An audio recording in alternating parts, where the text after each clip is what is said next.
কুষ্টিয়ায় বোরো মৌসুমের ধান সংগ্রহ অভিযান ঘিরে অনিয়মের অভিযোগ উঠেছে। কৃষকদের তালিকা নিয়ে তৈরি হয়েছে প্রশ্ন। বোরো আবাদ করেননি এমন অনেকের নাম সেখানে উঠেছে বলে অভিযোগ রয়েছে। এসব কারণে কয়েকদিন বন্ধ রাখা হয় সংগ্রহ কার্যক্রম। বাগবিতণ্ডার এই দৃশ্য কুষ্টিয়া কৃষি সম্প্রসারণ অধিদপ্তরে। ধান সংগ্রহে কৃষকের তালিকার বিষয়ে জানতে চাওয়ায় চটে যান উপপরিচালক শওকত হোসেন ভূঁইয়া। এমন অনেকে আছে যারা ধান আবাদই করে নিয়ে বছর, আবার দুই একজন যারা আছে আচ্ছা, আপনারা যে ক্যামেরা অন করে রাখছেন, না না না, ওটা আপনাদের কথা। না এই ধরনের কাজ করলে আমি বিরক্ত হই।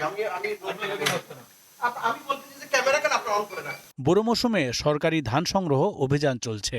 স্থানীয় কৃষি বিভাগ কৃষকের তালিকাও করেছে, তবে সেই তালিকার বিষয়ে জানা নেই অনেক কৃষকের। তাদের একজন সদর উপজেলার বর্তৈল গ্রামের আলামিন। এটা তো আমি জানি না কি লিস্ট করেছে না করেছে, আমি তো জানিও না। আবার আমাকে অফিসার এসে বলেও নি ধান দেওয়া লাগবে।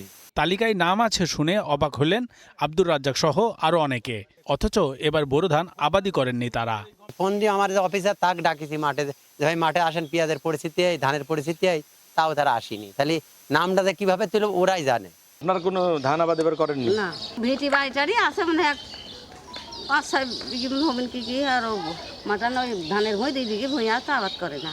এর মধ্যে 700 টন ধান ঢুকেছে সরকারি গুদামে। অনিয়মের অভিযোগ ওঠায় কয়েকদিন ধরে বন্ধ ছিল ধান কেনা। এই তালিকা নিয়ে আপত্তি আর কি ধরনের এটা বলা হয়েছে যে সঠিক হয়নি কৃষক যাচাই বাছাই। তো ডিসি কুষ্টিয়া জেলা প্রশাসক মহোদয় আর কি আমাদের সদর উপজেলা নির্বাহী অফিসার মহোদয়কে নির্দেশনা দিয়েছেন তালিকা পুনরায় যাচাই বাছাই করে আর কি এটা প্রেরণ করার জন্য।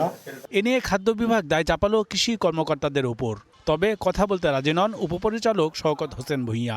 তালিকা তৈরিতে অনিয়ম মানতে নারাজ সদর উপজেলা নির্বাহী কর্মকর্তাও।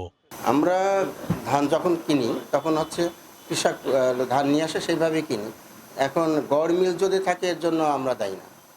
কৃষি বিভাগ যেভাবে তথ্য দেয় সে আলোকেই আমরা কিনি। আমাদের 9 তারিখে একটা রিপোর্ট দেওয়ার কথা ছিল, যে এই রিপোর্টটা যেন জিরো না যায়, এজন্য আমরা প্রাথমিকভাবে কিছুটা কাজ করছিলাম।